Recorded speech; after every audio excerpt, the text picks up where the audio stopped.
hills and exotic vegetation set amidst vast open seas, verdant lands. These are the Azores Islands of the Atlantic. The archipelago of 9 islands lies 800 miles west of Portugal. They form the peaks of a great underwater volcanic mountain chain that extends through the mid-Atlantic Ocean from Iceland to the Antarctica. About 273,000 people live on these islands. Over half live on the largest island, which is approximately 70 miles long and 30 miles wide. The smallest island has a population of only 350. The islands are intensely cultivated. Much of the land is parceled out and divided with hedges or low stone walls. Most of the people are involved in some kind of farming. Volcanic cones cloaked in rich soil that yields 4 crops a year cover these islands. The North Atlantic current blows lightly across the land and ensures mild temperatures all year. Multicolored patches of farmland stretch out to the ever-present blue sea. Ideal growing conditions produce prolific vegetation, including exotic plants and trees from all over the world. The islands are free of pollution, noise, and snakes. This paradise was discovered by Portuguese navigators in the 15th century on their way to the New World. Spread over some 400 miles of the mid-Atlantic, the Azores became navigational stepping stones and supply stations for voyages across the Atlantic. A part of Portugal's territory, an army base is maintained by the Portuguese on St. Michael Island. In both World Wars, the islands played a significant role in the struggle for control of the Atlantic. Each island is a little world to itself. Flowers are a constant feature, with great masses of azaleas, camellias, roses, hibiscus, and magnolias.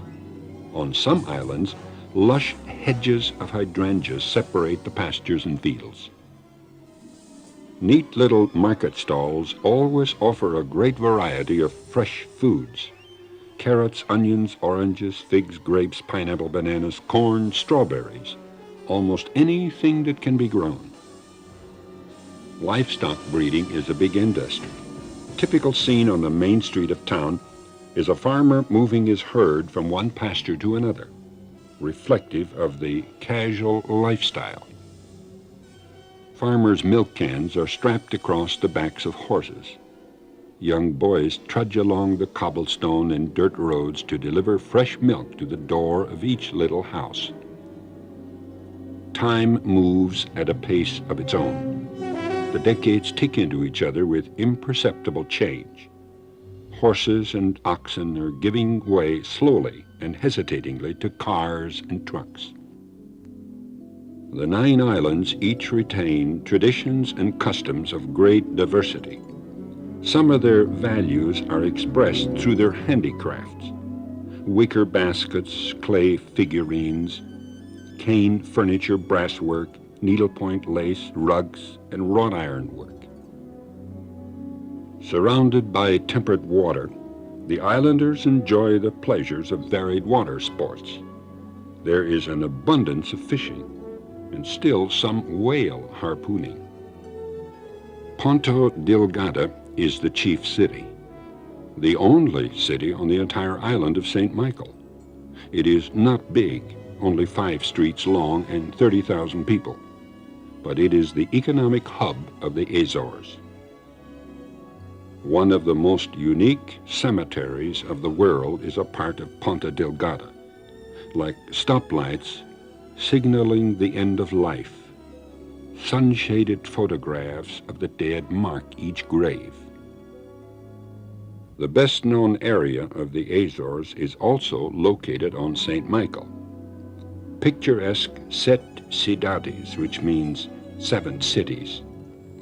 Lava once bubbled in this huge cauldron, where peaceful sister lakes now display 2 different colors of water.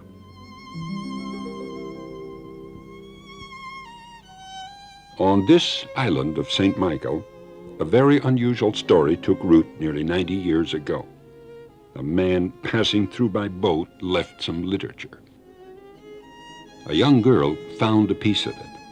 She read about the seventh-day Sabbath, about confessing sins only to God. Her mother scolded her, said it was heresy, and burned the paper. But Mary could not forget. She married, had a family, and around the turn of the century, the Cutter family left the island for America. They had been living a few years in Taunton, Massachusetts, when a tent was pitched near their home. Handbills advertised messages from the Bible. Mary remembered the little tract of her youth. The family attended the meetings and were baptized. Among the children was a teenage daughter, Christina.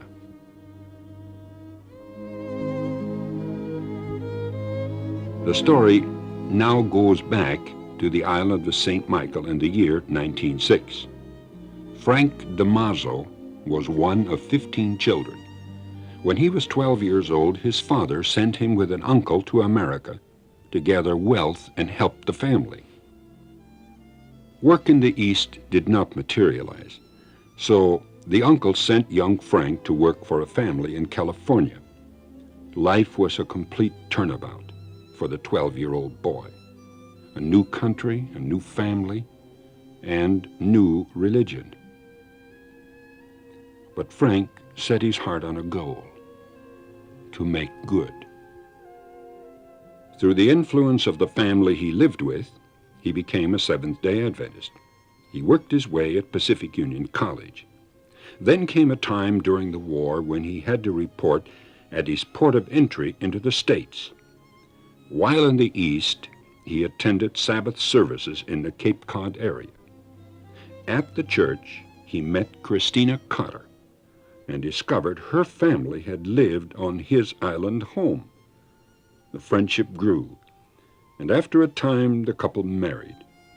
It seemed more than coincidental. The two had come to the States from the same tiny island, learned the Adventist message 3,000 miles apart, and then met. Frank and Christina had 10 children. Providing for a large family during the Depression years was tough. But even though times were hard and money was scarce, the couple resolved that every child would be educated in Seventh-day Adventist schools. Our story goes again to St. Michael Island. The year is 1978.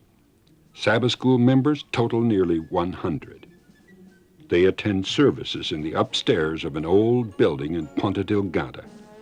Visitors one Sabbath include members of the DeMazzo family from the States. Returning home, Pastor Joe and his 9 brothers and sisters determined to build a church on their parents' home island. Within a few months, they had $60,000 cash and $20,000 promised from the Portuguese conference. Maranatha Flights International scheduled the fall of 1979 for the Azores construction period. In September, 110 people converged in Ponta Delgada. A church building began to take shape. Builders, teachers, tradesmen, physicians, craftsmen, and preachers were there. For some, it was their profession. For others, it was a diversion from the tensions of everyday life. Men and women from Leavenworth, Lisbon, and Longmont, from Texas to Minnesota and Washington to Florida, all united their energies to accomplish success in another Maranatha project. To the $80,000 cash, the group was adding another $50,000 in labor. But this Maranatha project held more excitement than a building goal. Church members from Lisbon joined the local church and Maranatha members in a pilot witnessing program. Each morning the group attended intensive instruction classes. Then in the afternoons on the broad waterfront esplanade, they met the townspeople. Those who could not speak Portuguese took an interpreter with them. They knocked on doors. They met people at their work. Each evening, professional personnel conducted nutrition classes, better living seminars, and 5-day plans. The entire city of Ponta Delgada was aware Seventh-day Adventists had come to town. Every person contacted was invited to evangelistic meetings that would be held in the new church. The last Friday in September, Maranatha workers were cleaning and putting the final touches on the church building. As the sun sank that Friday evening, the first Seventh-day Adventist sanctuary on the island of St. Michael was in readiness for the Sabbath. Not all of the 64 members of the Damaso family could be on the island for this special occasion, but those of the 4 generations who were there gathered around 83-year-old Mother Damaso. Businessmen, physicians, dentists, nutritionists, pharmacists, teachers, nurses, homemakers, salesmen, and ministers. All Seventh-day Adventists representing a total of 565 years of Christian education. Sabbath ceremonies included the passing of the church key from the director of Maranatha to Mother Damaso, to the Portuguese conference president, to the local church pastor. The key designated the Damaso family gifts of a school and parsonage, as well as the church. During the services, speakers paid tribute to Mother Damaso and the late father of the family. Besides guiding their own children, they were active in church work. In his lifetime, Brother Damaso erected 3 church buildings and brought the message to more than 300. Dr. Frank stood beside the mother. Pastor Joe spoke. Our father left these shores 75 years ago to seek riches for his family. He died without ever fulfilling that goal. But today it occurs to me and my family that his riches have returned to this island in a way that none of us could have ever conceived. The wall of the church bears a plaque identifying a monument of faith, the faith of one family in Jesus Christ. This is Mission Spotlight.